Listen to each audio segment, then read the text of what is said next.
ওগো আল্লাহ, ওগো মালিক, তুমি ছাড়া তো আমাদের আর কেউ নাই, তুমি ছাড়া তো আমার আর কেউ নাই। আল্লাহ গো, তুমি যদি মাফ না করো কে আমাকে মাফ করবে? তুমি যদি মাফ না করো কে আমাকে মাফ করবে? তুমি যদি আমাকে মাফ করো তাহলে তোমার কোনো দিকে কমবে না, তুমি যদি আমাকে মাফ না করো তোমার কোনো দিকে বাড়বে না। আল্লাহ গো, তুমি আমাকে মাফ করে দাও। সারাটা জীবন অন্যায় কাজ করেছি, সারাটা জীবন নাফরমানি করেছি, আমার কাছে কালেমার দাওয়াত কম আসে নাই, আমার কাছে কালেমার দাওয়াত কম আসে নাই, আমাকে লোকেরা কম বোঝায় নাই। ওগো আল্লাহ, তুমি আমাকে মাফ করে দাও। মাফ না করলে কোথায় যাব, কার কাছে যাব? বাবা যখন মারে তখন মার কাছে আশ্রয় নেওয়া যায়, মা যখন প্রহার করে তখন বাবার কাছে আশ্রয় নেওয়া যায়, বাবা মা যখন প্রহার করে তখন দুনিয়ার কারো না কারো কাছে আশ্রয় নেওয়া যায়। ওগো আল্লাহ, ওগো মালিক, তুমি যদি আমাকে মারো, তুমি যদি আমাকে আযাব দাও, ওগো আল্লাহ, কার কাছে যাব, কার কাছে গিয়া মাফ চাইবো? ওগো আল্লাহ, মেহেরবানি করে মাফ করে দাও। এইরকম কান্না করতেছে, কান্না করতেছে, চোখের পানি তার এমন ভাবে পড়তেছে, দাড়ি ভিজতেছে, দাড়ি ভিজে জমিনের মধ্যে চোখের পানি পড়তেছে, কান্না করতেছে। বান্দাটা কান্না করতে করতে করতে করতে আমার আল্লাহর কাছে এমন গ্রহণযোগ্যতা অর্জন করেছে, মহান আল্লাহ রাব্বুল আলামিন তার ডাকে সাড়া দিয়া তার জিন্দেগির সব গুনাহ মাফ করে দিয়েছেন। হযরত মূসা আলাইহিস সালাতু ওয়াস সালামের যুগের ঘটনা। একজন বড় পাপিষ্ঠ ছিল, জীবনে এমন কোন গুনাহ নাই যে গুনাহ সে করে নাই।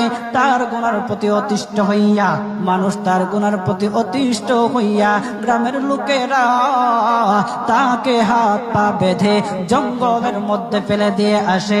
জঙ্গলের মধ্যে থাকতে থাকে, কিছুদিন থাকার পর মালাকুল মউত যখন তার সামনে এসে উপস্থিত, এর আগ মুহূর্তে সে বান্দা আল্লাহর কাছে ডেকে ডেকে বলতেছে, ওগো মালিক, তুমি ছাড়া তো আমাদের আর কেউ নাই, তুমি ছাড়া তো আমার আর কেউ নাই। আল্লাহ গো, তুমি যদি মাফ না করো কে আমাকে মাফ করবে? তুমি যদি মাফ না করো কে আমাকে মাফ করবে? তুমি যদি আমাকে মাফ করো তাহলে তোমার কোনো দিকে কমবে না, তুমি যদি আমাকে মাফ না করো তোমার কোনো দিকে বাড়বে না। আল্লাহ গো, তুমি আমাকে মাফ করে দাও। সারাটা জীবন অন্যায় কাজ করেছি, সারাটা জীবন নাফরমানি করেছি, আমার কাছে কালেমার দাওয়াত কম আসে নাই, আমার কাছে কালেমার দাওয়াত কম আসে নাই, আমাকে লোকেরা কম বোঝায় নাই। ওগো আল্লাহ, তুমি আমাকে মাফ করে দাও। মাফ না করলে কোথায় যাব, কার কাছে যাব? বাবা যখন মারে তখন মার কাছে আশ্রয় নেওয়া যায়, মা যখন প্রহার করে তখন বাবার কাছে আশ্রয় নেওয়া যায়, বাবা মা যখন প্রহার করে তখন দুনিয়ার কারো না কারো কাছে আশ্রয় নেওয়া যায়। ওগো আল্লাহ, ওগো মালিক, তুমি যদি আমাকে মারো, তুমি যদি আমাকে আযাব দাও, ওগো আল্লাহ, কার কাছে যাব, কার কাছে গিয়া মাফ চাইবো? ওগো আল্লাহ, মেহেরবানি করে মাফ করে দাও। এইরকম কান্না করতেছে, কান্না করতেছে, চোখের পানি তার এমন ভাবে পড়তেছে, দাড়ি ভিজতেছে, দাড়ি ভিজে জমিনের মধ্যে চোখের পানি পড়তেছে, কান্না করতেছে।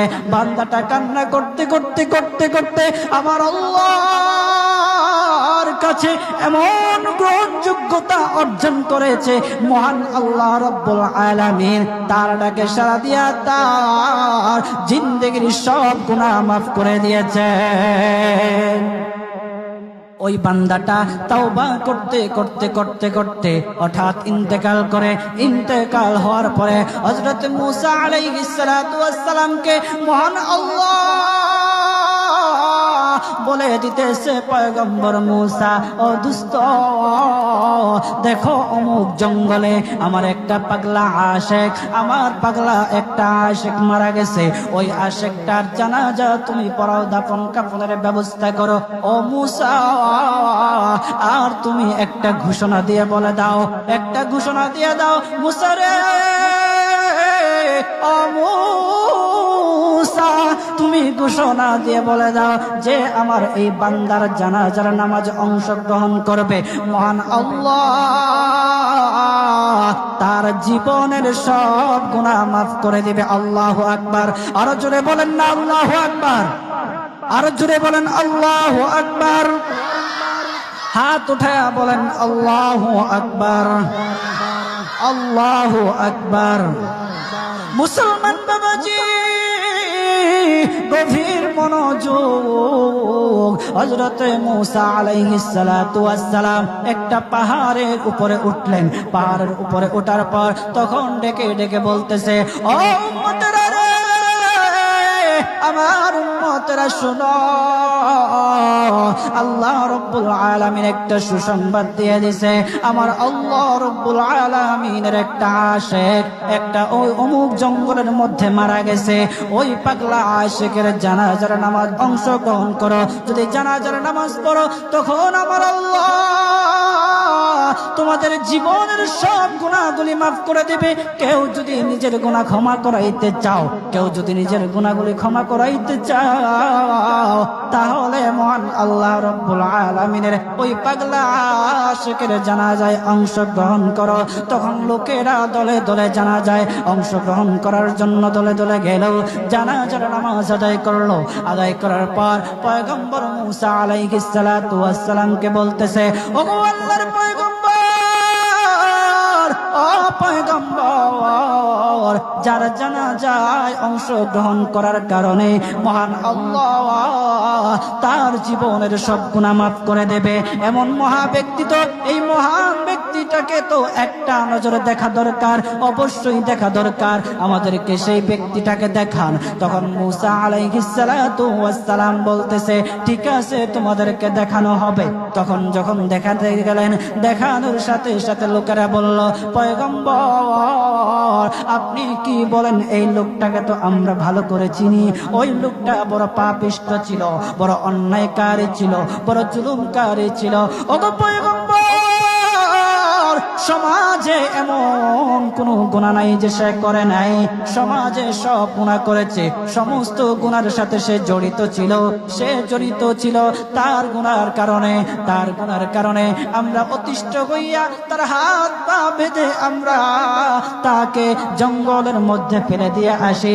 এই পাপিষ্ঠ বান্দা আল্লাহ তাআলার বড় আশিক হতে পারে কিভাবে? আল্লাহ তাআলার পেয়ারা হতে পারে কিভাবে? পয়গম্বর মূসা আলাইহিস সালাতু ওয়াস সালাম আল্লাহর কাছে ডেকে ডেকে বলল, আল্লাহ, লোকেরা কি বলতেছে আর তুমি কি বলো? ওগো আল্লাহ, এর সমাধান কি? এর সমাধান কি? সমাধানটা তো তুমি দিয়ে দাও। আল্লাহ রাব্বুল আলামিন পয়গম্বর মূসা আলাইহিস সালাতু ওয়াস সালামকে সমাধান দিয়েছে।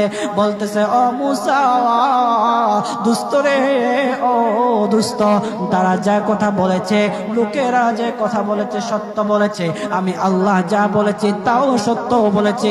ও পয়গম্বর মূসা, তারা যা বলেছে সত্য বলেছে। ওই বান্দা বড় পাপিষ্ঠ ছিল, ওই বান্দা বড় অন্যায়কারী ছিল, কিন্তু শেষ বয়সে আইসা তার হাত পা যখন বেঁধে যখন লোকেরা জঙ্গলের মধ্যে ফেলে দিয়ে আসলো, তখন সে আমার কাছে এমন ভাবে কান্নাকাটি করা শুরু করে দিয়েছে, এমন ভাবে তওবা করা শুরু করে দিয়েছে। আমি আল্লাহ তাআলার এত দয়া, আমি আল্লাহ তার ডাকে সাড়া না দিয়ে পারলাম না, তার ডাকে সাড়া দিয়ে দিলাম। ও মূসা,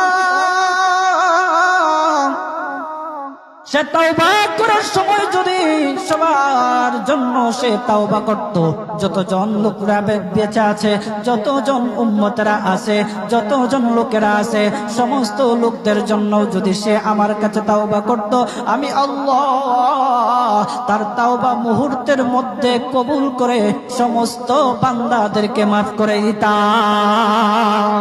সুবহানাল্লাহ জুড়ে বলেন, লিল্লাহি তাকবীর, নারে তাকবীর। কত দয়ার আল্লাহ! একটা বান্দা সারা জীবন গুনাহ করেছে, অন্যায় কাজ করেছে, শেষ বয়সে আইসা শুধু আল্লাহকে ডাকছে, আল্লাহর কাছে মাফ চাইছে। আমার আল্লাহ রব্বুল আলামিন তার পিছন দিকে আর তাকায় নাই, আমার আল্লাহ রব্বুল আলামিন তাকে মাফ করে দিয়েছে। সুবহানাল্লাহ। এখন যদি আপনারা মনে করেন এখন তো ইয়ং আছি, কয়দিন পরে তাওবা টাওবা করে ভালো হয়ে যাবেন, এই সুযোগ আপনি নাও পাইতে পারেন। যাদেরকে বলা হয় যে কিছু লোক আছে আমাদের সমাজে, যদি ওদেরকে বলা হয় যে ভাই দাড়িটা একটু রাখেন না, নামাজটা একটু পড়েন না, একটু বয়স হোক, পোলা মায়া বড় হোক, দাড়ি রাইখা দিন, আছে না এরকম? আপনি কি বিশ্বাস করেন আপনার পোলা মায়া বড় হইব? সেই সুযোগ আপনি পাবেন? কতটুকু গ্যারান্টি আছে বলেন? বাবার আগে ছেলে চলে যায়, ছেলের আগে বাবা চলে যায়, আবার নাতির আগে দাদাও চলে যায়, আর দাদার আগে নাতিও চলে যায়। ও বাজার, সময় নেই, সময় নেই। গভীর মন দিয়ে একটু চিন্তা করেন, চোখটা বন্ধ করেন। মাঝে মধ্যে আমার এমন উপলব্ধি হয়, চোখটা যখন বন্ধ করে দেই, বন্ধ করে দিয়ে যখন চিন্তায় লাগে, তখন মনে মনে ভাবি, হায় রে, এত কিছু কার জন্য করতেছি? এই মুহূর্তে যদি মালাকুল মউত আমার সামনে আইসা যায়, আমাকে নিয়ে যায়, আমি তো সাদা কাফনের প্যাকেট পেয়ে যাব। এই সম্পদ নেয়ার জন্য, আমার জিনিসপত্র নেয়ার জন্য আমার আত্মীয় স্বজনরা খাড়াখাড়ি, আমি কার জন্য কি করতেছি? অন্তরটা তখন ফেটে যাওয়ার মতো। আমরা কি করতেছি? কার জন্য করতেছি?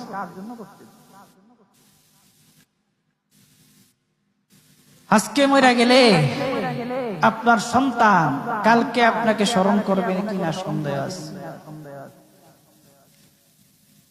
কিছু কিছু ঘটনা এমনও ঘটে যে বাবা মারা গেছে, সেই সন্তানেরা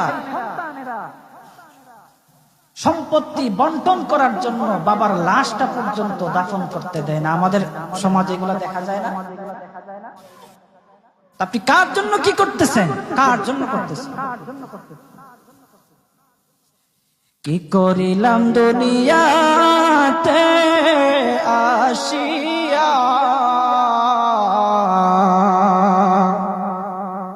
দেখো রে মন চিন্তা করে বসিয়া, বসে বসে চিন্তা করে কি করলাম দুনিয়া, কি করলাম। ও বাজান, এই জন্য আল্লাহ রাব্বুল আলামিনের কাছে মাফ চান, তাওবা করেন। আল্লাহ রাব্বুল আলামিন আপনার ডাকে সাড়া দিবে, আপনার তাওবা আল্লাহ রাব্বুল আলামিন কবুল করবে। বান্দা যত গুনাহ করুক না কেন, সব সময় আল্লাহ তাআলার রহমত তার পাশে আছে। এই জন্য বাজান, আমরা যারা আছি, আমরা আল্লাহর কাছে তাওবা করব তো ইনশাআল্লাহ। কথা বলেন না ইনশাআল্লাহ? বলেন, কিপটামি করেন কি লেগে? জোরে বলেন।